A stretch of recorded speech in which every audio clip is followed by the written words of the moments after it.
Bismillah, Assalamualaikum warahmatullahi wabarakatuh. Perkenalkan, nama saya Nur Inna dengan NIM S1G123089. Pada video kali ini saya akan memaparkan materi saya atau PPT saya yang berjudul Analisis Dampak Lingkungan Infrastruktur Kelautan.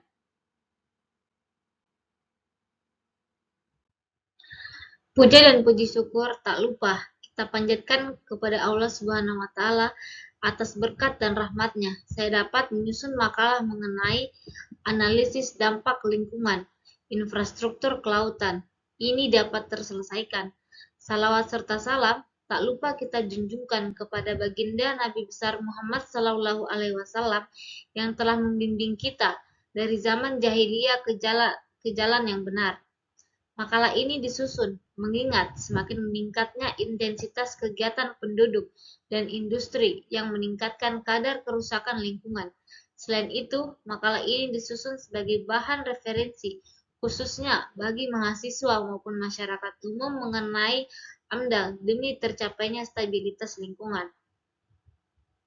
Ucapan terima kasih kepada orang tua dan dosen serta semua pihak yang telah membantu dalam penyusunan makalah ini sehingga dapat terselesaikan. Akhirnya, apabila terdapat kata-kata yang kurang berkenan, baik dari segi isi maupun penulisan, jadi besar harapan kami kepada para pembaca memberikan kritik dan juga saran yang konstruktif sehingga dapat menjadi masukan demi perbaikan makalah ini. Semoga makalah ini bermanfaat bagi para pembaca. Analisis mengenai dampak lingkungan atau AMDAL adalah kajian mengenai dampak besar dan penting suatu usaha atau kegiatan yang direncanakan pada lingkungan hidup yang diperlukan bagi proses pengambilan keputusan tentang penyelenggaraan usaha atau kegiatan di Indonesia. AMDAL ini dibuat saat perencanaan suatu proyek yang diperkirakan akan memberikan pengaruh terhadap lingkungan hidup di sekitarnya. Yang dimaksud lingkungan hidup di sini adalah aspek fisika kimia, ekologi, sosial ekonomi, sosial budaya, dan kesehatan masyarakat. Adapun dasar hukum AMDAL adalah Peraturan Pemerintah Nomor 27 Tahun 1999 tentang analisis mengenai dampak lingkungan hidup. Yang pertama, dokumen AMDAL. Kedua, dokumen kerangka acuan analisis dampak lingkungan hidup atau disingkat dengan kata KA ANDAL. Ketiga, dokumen analisis dampak lingkungan hidup atau disingkat ANDAL. Keempat, dokumen rencana Michelangelo lingkungan hidup atau disingkat dengan kata RKL. Kelima, dokumen rencana pemantauan lingkungan hidup atau RPL.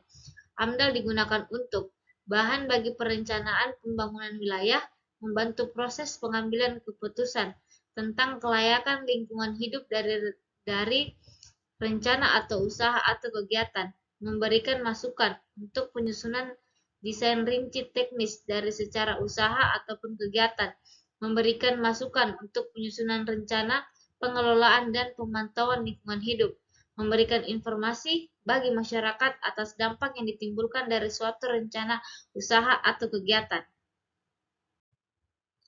Pihak-pihak yang terlibat dalam proses AMDAL adalah Komisi Penilai AMDAL, komisi yang bertugas untuk menilai dokumen AMDAL, pemrakarsa, orang atau badan hukum yang bertanggung jawab atas suatu rencana usaha atau kegiatan yang akan dilaksanakan. Ketiga, masyarakat yang berkepentingan, masyarakat yang berpengaruh atas segala bentuk keputusan dalam proses AMDAL. Dalam pelaksanaannya, terdapat beberapa hal yang harus diperhatikan. Yang pertama, penentuan kriteria wajib AMDAL. Saat ini, Indonesia menggunakan atau menerapkan penapisan satu langkah dengan menggunakan daftar kegiatan wajib AMDAL. Daftar kegiatan wajib AMDAL dapat dilihat di Peraturan Menteri Negara Lingkungan Hidup Nomor 11 Tahun 2006. Apabila kegiatan tidak tercantum dalam peraturan tersebut, maka wajib menyusun UKL, UPL sesuai dengan keputusan Menteri Negara Lingkungan Hidup Nomor 86 B Tahun 2002. Penyusunan AMDAL menggunakan pedoman penyusunan AMDAL sesuai dengan A Permen LH N08 tahun 2006. Kewenangan penilaian berdasarkan oleh Permen LH nomor 05 tahun 2008. Berdasarkan permasalahan di atas atau pemaparan di atas, tujuan saya untuk menulis makalah ini yang pertama, pembaca dapat mengerti apa pengertian dari AMDAL, dapat mengetahui apa pengertian ANDAL, dan dapat menjelaskan apa saja perbedaan AMDAL dan ANDAL, serta dapat memahami apa yang dimaksud dengan infrastruktur secara umum dan apa infrastruktur secara kelautan, dan yang terakhir, mengapa infrastruktur kelautan perlu AMDAL dan ANDAL. Pengertian AMDAL, analisis mengenai dampak lingkungan yang sering disingkat AMDAL, merupakan reaksi terhadap kerusakan lingkungan akibat aktivitas manusia yang semakin meningkat. Reaksi ini mencapai keadaan ekstrim sampai menimbulkan sikap yang menentang pembangunan dan penggunaan teknologi tinggi. Dengan ini timbullah citra bahwa gerakan lingkungan adalah anti pembangunan dan anti teknologi tinggi, serta menempatkan aktivis lingkungan sebagai lawan pelaksanaan dan perencanaan pembangunan. Karena itu, banyak pula yang mencurigai AMDAL sebagai suatu alat untuk menentang dan menghambat pembangunan. Dengan diundangkannya undang-undang tentang lingkungan hidup di Amerika Serikat, yaitu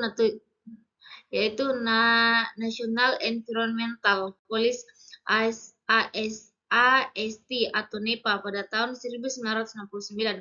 NEPA mulai berlaku pada tanggal 1 Januari 1970.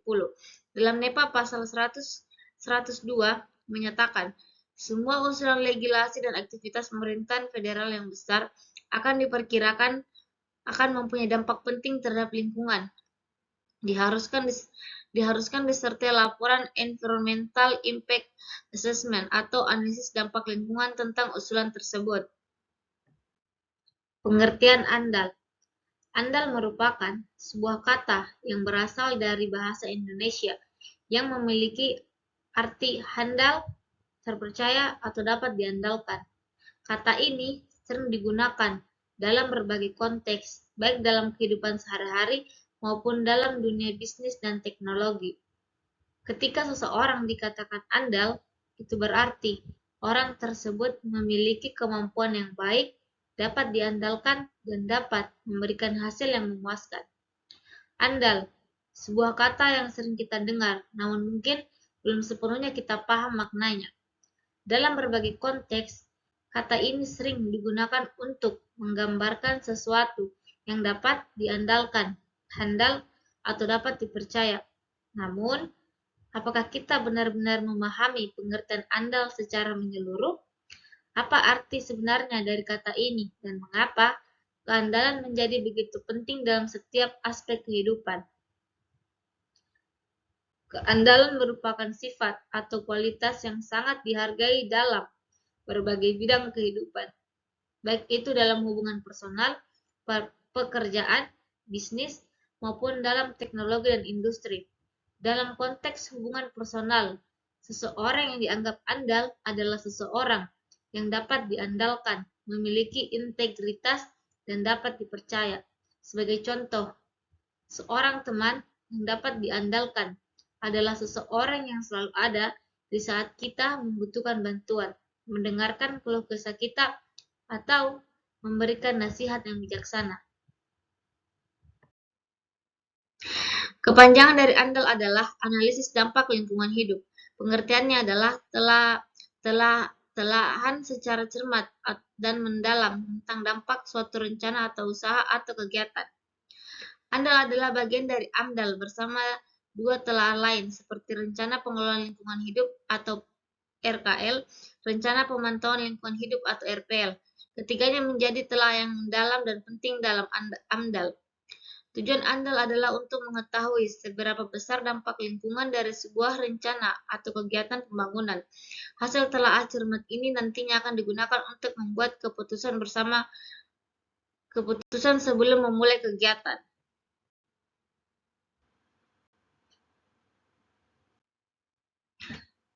Perbedaan AMDAL dan ANDAL. Seperti penjelasan di atas, AMDAL dan ANDAL memiliki perbedaan. Tidak hanya soal nama dan singkatan saja, ada beberapa perbedaan AMDAL dan ANDAL dari berbagai aspek. Yang pertama, ruang lingkup dan fokus. Salah satu perbedaan yang terlihat di antara keduanya adalah ruang lingkup dan fokusnya. AMDAL memiliki fokus yang lebih luas dan ruang lingkupnya menyeluruh. AMDAL berisi analisis dari berbagai aspek dampak lingkungan, tidak hanya sumber daya alam atau SDA saja, tapi juga sosial budaya, ekonomi, dan aspek teknis. Sedangkan ANDAL lebih fokus pada analisis dampak lingkungan fisik dan biologi saja, sehingga ruang lingkupnya lebih sempit dibandingkan AMDAL. Di dalam AMDAL pasti ada ANDAL dan digunakan sebagai bahan pertimbangan. Kedua, proses dan tahapannya. Karena fokus dan ruang lingkup yang berbeda, AMDAL dan ANDAL memiliki proses dan tahapan yang berbeda pula. Dalam proses AMDAL, dokumen yang disusun digunakan untuk menggambarkan analisis dan rencana mitigasi dampak lingkungan. Sedangkan dalam ANDAL, proses dan tahapan merujuk pada penilaian dan analisis lingkungan dalam dokumen AMDAL. Dokumen AMDAL ini berisi gambaran analisis dan rencana mitigasi dampak lingkungan. 3. Lingkup hukum. Perbedaan selanjutnya adalah lingkup hukumnya. AMDAL memiliki dasar hukum yang kuat dalam peraturan lingkungan. Lingkup hukum terkait AMDAL lebih bervariasi tergantung pada hukum yang berlaku di negara yang menerapkannya. Meski memiliki perbedaan, AMDAL dan ANDAL dibuat untuk melindungi lingkungan hidup dari kegiatan pembangunan eksploitatif yang pada akhirnya merugikan lingkungan dan masyarakat yang tinggal di sekitarnya. Seperti yang diketahui, di Indonesia masih banyak kasus yang menyangkut AMDAL dan ANDAL ini. Beberapa di antaranya ada yang berkonflik dan menimbulkan dampak negatif terhadap lingkungan hidup. Ada juga pembangunan berkelanjutan yang sukses dengan menggunakan AMDAL dan ANDAL yang tepat. Apa pengertian infrastruktur secara umum? Jadi, jika ditinjau dari pengertian infrastruktur secara umum, pengertiannya adalah seluruh struktur dan juga fasilitas dasar, baik itu fisik maupun sosial. Misalnya saja bangunan, pasokan listrik, jalan, dan yang lainnya, yang dibutuhkan untuk operasional aktivitas masyarakat maupun perusahaan. Adapun pendapat lain yang mengungkapkan bahwa infrastruktur merupakan segala jenis fasilitas yang diperlukan oleh masyarakat umum guna mendukung berbagai aktivitas masyarakat dalam kehidupan sehari-harinya. Dengan arti lain, infrastruktur merupakan semua fasilitas, entah itu fisik ataupun non-fisik, yang dibangun oleh pihak pemerintahan atau perorangan guna memenuhi keperluan dasar masyarakat dalam lingkup ekonomi dan sosial. Umumnya, infrastruktur merujuk pada pembangunan secara fisik untuk fasilitas umum, misalnya jalan raya, pelabuhan, sekolah, rumah sakit, pengelolaan limbah, air bersih, bandara udara, dan masih banyak lagi. Selain itu, infrastruktur juga bisa merujuk pada hal-hal teknis seperti mendukung kegiatan ekonomi dengan cara menyediakan modal transportasi, distribusi barang, dan juga jasa, dan lain sebagainya. Pengertian infrastruktur kelautan secara khusus. Infrastruktur kelautan adalah kumpulan fasilitas, sistem, dan struktur yang dirancang untuk mendukung dan memfasilitasi berbagai aktivitas terkait laut dan perairan. Infrastruktur ini memainkan peran penting dalam sektor-sektor seperti transportasi laut, perikanan, penelitian ilmiah, dan perlindungan lingkungan. Berikut adalah beberapa komponen utama dari infrastruktur kelautan. pelabuhan, dan dermaga. Pelabuhan, fasilitas untuk bongkar muat barang dan penumpang dari kapal. Pelabuhan dilengkapi dengan berbagai fasilitas seperti kren, gudang, dan sistem logistik untuk mendukung aktivitas perdagangan dan transformasi. Dermaga, struktur yang memungkinkan kapal untuk berlabuh dan memudahkan proses bongkar muat di pelabuhan. Fasilitas navigasi dan keamanan. Mercusuar, menara dengan lampu yang membantu kapal dalam navigasi di malam hari atau dalam kondisi cuaca buruk. Radar dan sistem navigasi. Teknologi yang digunakan untuk membantu pergerakan kapal dan kondisi cuaca, serta untuk memastikan keselamatan navigasi. Kapal dan fasilitas kapal. Kapal, berbagai jenis kapal seperti kapal kargo, kapal penumpang, kapal perikanan yang digunakan untuk transportasi dan kegiatan maritim lainnya. Dok perbaikan, fasilitas untuk pemeliharaan dan perbaikan kapal. Energi dan infrastruktur energi laut. Pembangkit listrik tenaga laut, instalasi yang memanfaatkan energi dari gelombang, arus laut, atau perbedaan suhu untuk menghasilkan energi listrik. Infrastruktur energi, jaringan pipa dan kabel bawah laut untuk transmisi energi. Fasilitas pengelolaan sumber daya laut, stasiun penelitian, laboratorium, dan pusat penelitian untuk mempelajari ekosistem laut, perikanan, dan dampak lingkungan.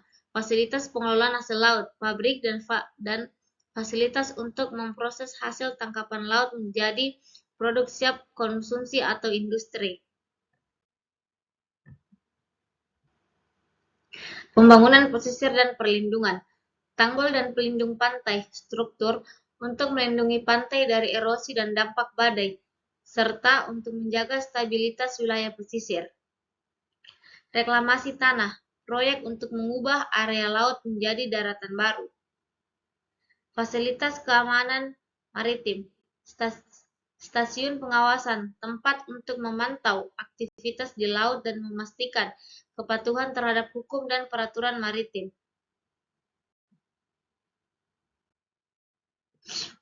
Pentingnya AMDAL dan ANDAL dalam infrastruktur kelautan. Struktur kelautan memerlukan analisis mengenai dampak lingkungan atau AMDAL dan analisis dampak dan analisis lingkungan atau ANDAL karena beberapa alasan penting terkait dampak lingkungan, sosial, dan ekonomi dari proyek-proyek tersebut. Berikut adalah penjelasan mengapa AMDAL dan ANDAL sangat diperlukan.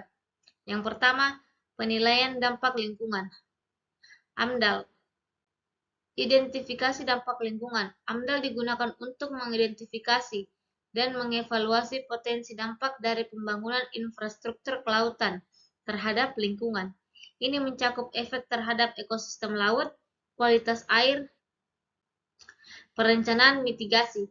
Proses AMDAL membantu merencanakan langkah-langkah mitigasi untuk mengurangi dampak negatif yang mungkin terjadi selama dan setelah pembangunan proyek. Misalnya, dalam pembangunan pelabuhan, AMDAL akan mengevaluasi dampak terhadap habitat laut dan merancang strategi untuk melindungi spesies yang terancam. Kepatuhan regulasi. AMDAL adalah alat untuk memastikan bahwa proyek-proyek infrastruktur mematuhi peraturan lingkungan yang berlaku, menjaga keberlanjutan lingkungan, dan memenuhi standar kualitas lingkungan yang ditetapkan oleh pemerintah. Kedua, pengelolaan risiko. Mengurangi risiko lingkungan. Proyek lautan seringkali melibatkan perubahan signifikan pada lingkungan laut dan pesisir. AMDAL membantu mengidentifikasi risiko potensial seperti pencemaran, kerusakan habitat, atau gangguan ekosistem, dan merancang langkah-langkah untuk mengelolanya. Menghindari konflik sosial. Evaluasi dampak sosial dalam AMDAL membantu memahami bagaimana proyek akan memengaruhi komunitas lokal, termasuk potensi, manfaat, dan kerugian ekonomi serta sosial, dan membantu menghindari atau menyelesaikan konflik dengan masyarakat. Berkelanjutan proyek, meningkatkan keberlanjutan. Dengan memahami dan memitigasi dampak lingkungan dan sosial, AMDAL dan ANDAL membantu memastikan bahwa proyek infrastruktur kelautan yang dilakukan dengan cara berkelanjutan ini penting untuk menjaga keseimbangan antara pengembangan ekonomi dan pelestarian lingkungan. Dukungan publik dan regulasi. Proses AMDAL yang transparan dan komprehensif dapat meningkatkan dukungan publik terhadap proyek dan memudahkan proses perizinan dengan memastikan bahwa semua aspek yang relevan telah dipertimbangkan. 4. Kepatuhan hukum dan regulasi. Persyaratan hukum. Banyak negara mewajibkan AMDAL untuk proyek-proyek besar, termasuk infrastruktur kelautan, sebagai bagian dari kepatuhan terhadap peraturan lingkungan. Hal ini memastikan bahwa proyek mengikuti pedoman dan persyaratan hukum yang ditetapkan. Dokumentasi dan akuntabilitas. AMDAL menyediakan dokumentasi yang jelas tentang dampak proyek dan langkah-langkah mitigasi yang direncanakan, yang penting untuk akuntabilitas dan transparansi. Secara keseluruhan, AMDAL dan ANDAL adalah alat penting dalam perencanaan dan pelaksanaan proyek infrastruktur kelautan, karena mereka membantu meminimalkan dampak negatif terhadap lingkungan dan masyarakat, memastikan berkelanjutan, dan mematuhi regulasi yang berlaku.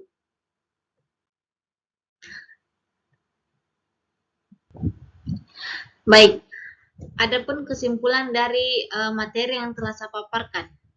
Dalam makalah ini telah dilakukan analisis mendalam mengenai infrastruktur kelautan, mencakup berbagai komponen seperti pelabuhan, dermaga, fasilitas navigasi, sistem energi laut, dan perlindungan pesisir.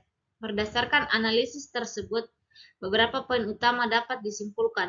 Yang pertama, pentingnya infrastruktur kelautan. Infrastruktur kelautan memainkan peran krusial dalam mendukung aktivitas ekonomi, sosial, dan lingkungan. Fasilitas yang seperti pelabuhan dan dermaga memungkinkan perdagangan internasional dan domestik, sementara sistem navigasi dan keamanan menjaga keselamatan pelayaran. Infrastruktur energi laut menawarkan potensi besar untuk pengembangan energi terbarukan dan proyek perlindungan pesisir melindungi daerah rawan dari dampak perubahan iklim. Kedua, dampak lingkungan dan sosial. Pembangunan infrastruktur kelautan dapat memiliki dampak signifikan terhadap lingkungan laut dan pesisir, termasuk pencemaran, kerusakan habitat, dan perubahan ekosistem. Oleh karena itu, penting untuk menerapkan analisis dampak lingkungan yang komprehensif seperti AMDAL untuk mengidentifikasi dan mengelola risiko potensial. Analisis dampak sosial juga perlu dilakukan untuk memahami dan mengatasi pengaruh terhadap komunitas lokal.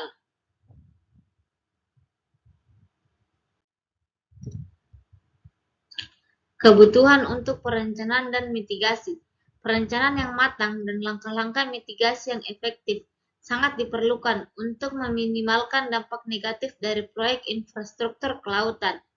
Ini meliputi penerapan teknologi ramah lingkungan, pengelolaan sumber daya yang berkelanjutan, dan keterlibatan masyarakat dalam proses perencanaan dan pelaksanaan proyek.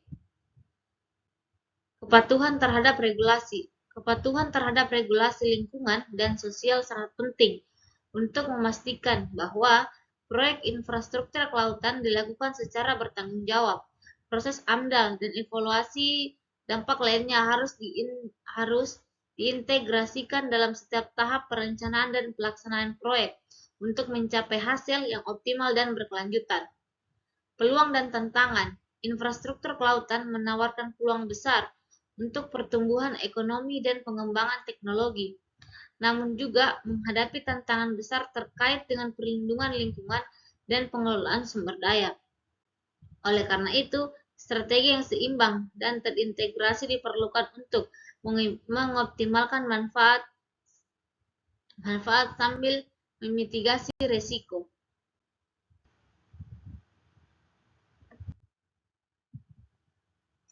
Adapun beberapa saran dari saya.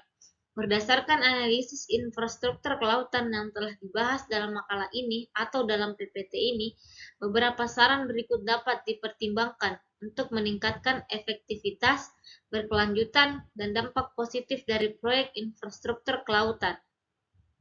penguatan proses AMDAL, integrasi data dan teknologi, meningkatkan kualitas analisis dampak lingkungan dengan memanfaatkan teknologi terbaru seperti pemantauan satelit dan model simulasi untuk memprediksi dampak lebih akurat.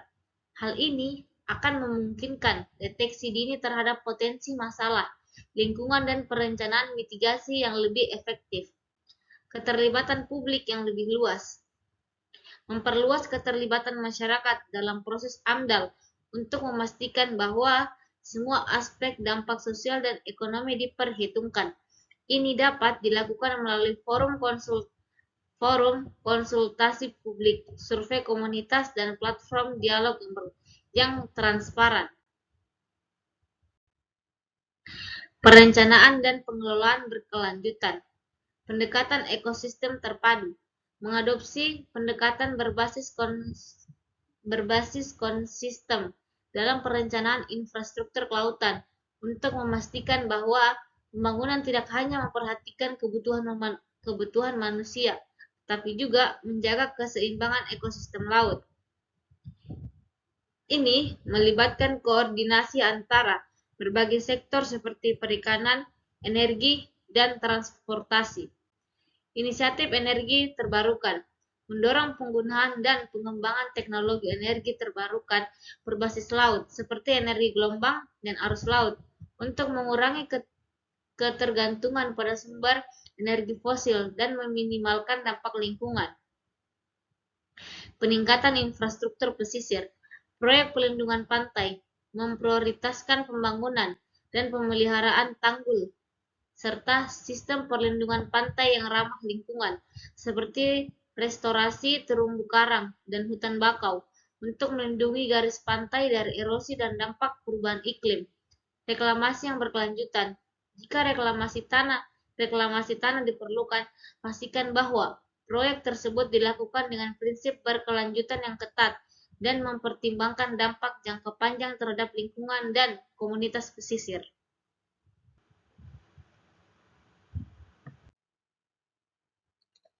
Kebijakan dan regulasi.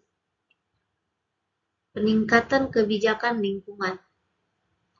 Menyusun dan menerapkan kebijakan yang lebih ketat mengenai perlindungan lingkungan untuk proyek-proyek infrastruktur kelautan. Ini termasuk penegakan hukum yang konsisten dan penyediaan insentif bagi proyek-proyek yang mematuhi standar lingkungan tinggi. Kebijakan pengelolaan sumber daya. Mengembangkan kebijakan pengelolaan sumber daya laut yang adaptif untuk menghadapi perubahan iklim dan perubahan ekosistem, serta memastikan bahwa pengelolaan sumber daya dilakukan secara berkelanjutan. Kolaborasi dan kemitraan. Kemitraan multi-stakeholder mendorong kolaborasi antara pemerintah, sektor swasta, lembaga penelitian, dan organisasi non-pemerintah untuk memastikan bahwa pembangunan infrastruktur kelautan dapat mengintegrasikan berbagai perspektif dan keahlian. Kolaborasi ini penting untuk mengatasi tantangan kompleks dan memastikan bahwa solusi yang diterapkan efektif dan holistik. Program pendidikan dan pelatihan.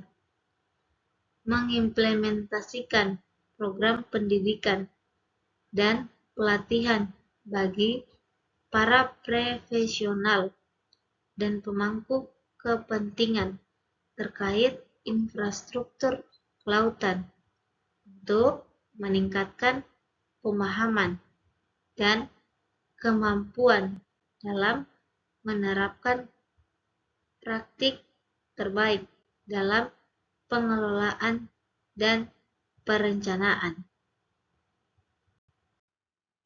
Baik, Demikian pemaparan materi saya, lebih dan kurangnya mohon dimaafkan.